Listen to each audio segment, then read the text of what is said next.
السلام عليكم، كيف حالكم؟ نتمنى تكونوا بخير وفي احسن الاحوال وبصحه جيده. مرحبا بكم معنا في بودكاست جديد. صراحه بالنسبه لي شاف البودكاست ديال الفراغ اللي هضرت فيه على موضوع الفراغ، اللي تلقى واحد الاعجاب كبير من طرف المتتبعين المشاهدين. ف كنا هضرنا على الفراغ والاثار ديالو السلبيه وانه كيؤدي لمجموعه من الامراض النفسيه، لذلك فقررت انني نكمل في هذه السلسله ونهضر على بالضبط من ابرز الامراض اللي كيؤدي اليها الفراغ، الا وهو الاكتئاب. ولكن قبل نتمنى ان الا كنتي انتريسي بالموضوع اللي هضرت عليه ديال الفراغ، راه كاين في القناه ديالنا، وكذلك ما تبخلوش علينا بالاشتراك والاعجاب ديالكم لفيديوهاتنا باش نشروا المزيد والمزيد وتعم الاستفاده. دونك غادي نهضروا كما قلت لكم اليوم على الاكتئاب. هاد الكلمه اللي ولينا كنسمعوها بزاف فين ما مشينا، كيقول لك بنادم انا مكتئب. مالك؟ اشنو خاصك؟ انا مكتئب، ظلامت الدنيا في عينيا، ما بقى كيبان ليا والو، صافي حياتي سالات بهذا المعنى هذا.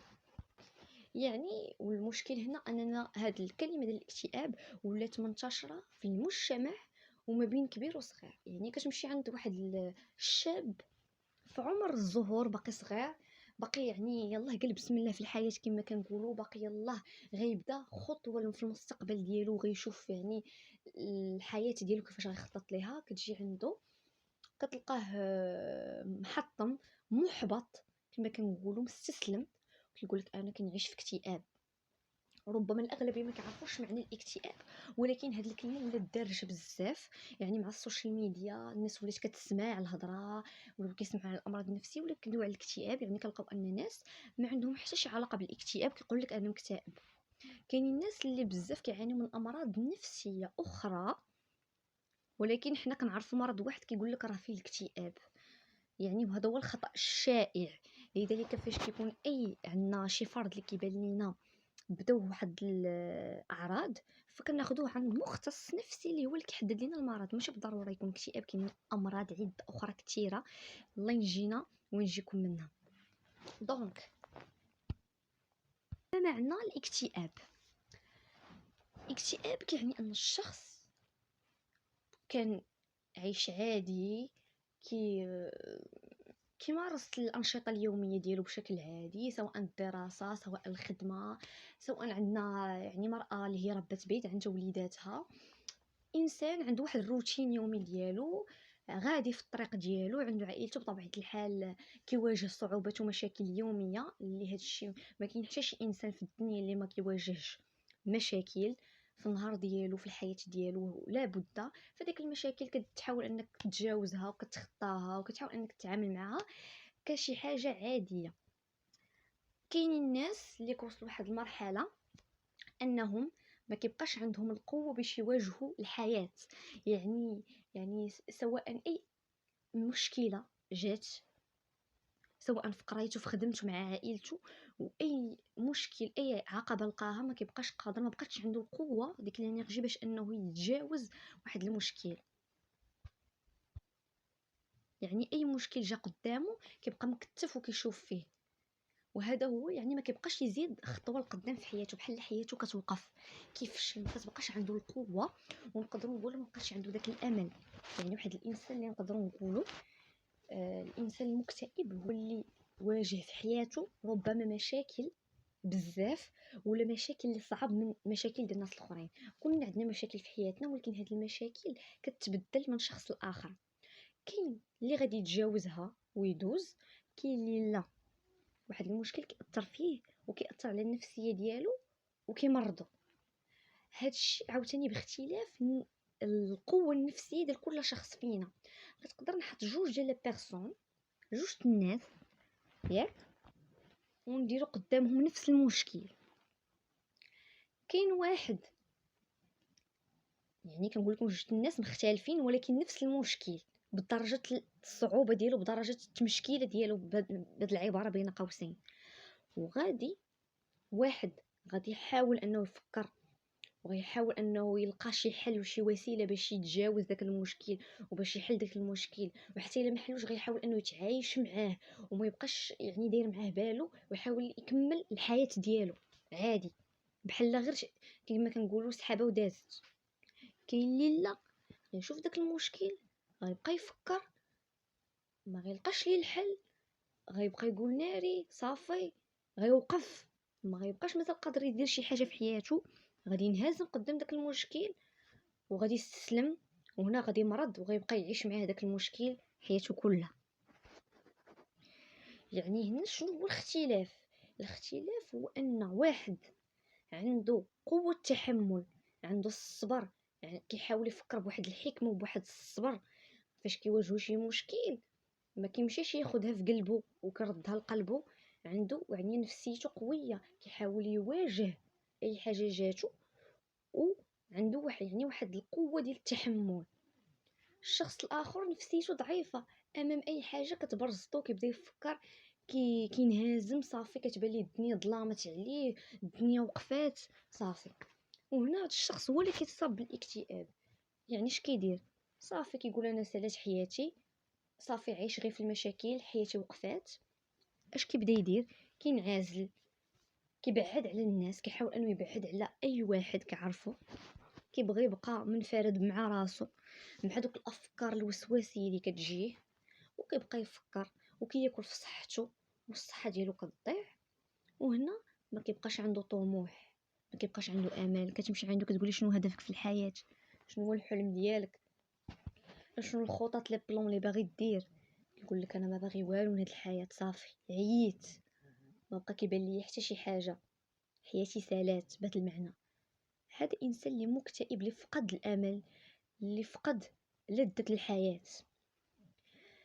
هنا هاد الاكتئاب مناش يقدر يجي، قلت لكم، سواء من المشاكل اللي كيعاني منها الانسان والضغوطات اللي كيلقاها في الحياه اليوميه ديالو، سواء انه ما كيرضاش او ما كيحمدش الله. وهذه نقطه مهمه جدا. انسان كيكون في واحد لا سيتوياسيون وعنده مجموعه ديال النعم، ولكن داك الانسان كيتعمى وما كيبقاش يشوف دوك النعم اللي عطاه الله، ما كيحمدش وما كيشكرش الله وما كيرضاش بداك الشيء اللي عطاه الله. وهذا اهم نقطه، هي ان الانسان خصو يرضى ويحمد الله كل صباح فاق. الله عطاك فرصه جديده، قادر تشوف، تسمع، تهضر، تفكر، قادر انك تلاقى مع الناس، تخرج، تمشى، كتاكل، كتشرب، كتنفس. راه نعم لا تعد ولا تحصى، خصنا نحمدو ونشكروا الله عليها. واخا يكون عندنا مشكل، واخا نمرضوا، واخا نواجهوا مشاكل ضغوطات في حياتنا، واخا نهزموا نفشلوا نطيحوا، ديما نحمدوا الله ونشكروه باش الله يحاول انه يخرجنا من داك المأزق ويفرج علينا. فالشكر والحمد ديال الله، وانك التذلل الى الله عز وجل، تمشي عند يعني تمشي تطلب الله، ما تطلبش الناس، نطلب الله ونقول يا ربي خرجني من هذا المأزق، راه ما عندي غير انت، ونبقى صابر ومتحمل وديما حامد الله وشاكره في اي وضعيه. حنا ما كنتفكروا الله حتى الازمات، فاش كنكونوا مرتاحين وفرحانين كنساو نشكروا الله، كنقول كنمشيو كنتلهاو مع الدنيا، حتى كنطيحوا في شي مشكل عاد باش كنتفكروا كندعيو الله. الله ديما خصو يكون معنا في الفرح وحتى في القرح، كما كنقولوا، في لحظات الحزن وفي لحظات السعاده ديالنا. اذا نكملوا الموضوع ديالنا باش ما نهربوش. فالانسان اللي ما كيكونش راضي بداك الشيء اللي عنده، اللي عطاه الله، اللي قسم لي الله، كل واحد الله عطيه رزقه، ماشي كنا نكونوا لاباس علينا، ماشي كنا غنعيشوا حياه الرفاهيه، كل واحد الله حطو في واحد لو نيفو سوسيال، انت عندك واحد المكانه اجتماعيه خاصك ترضى بها.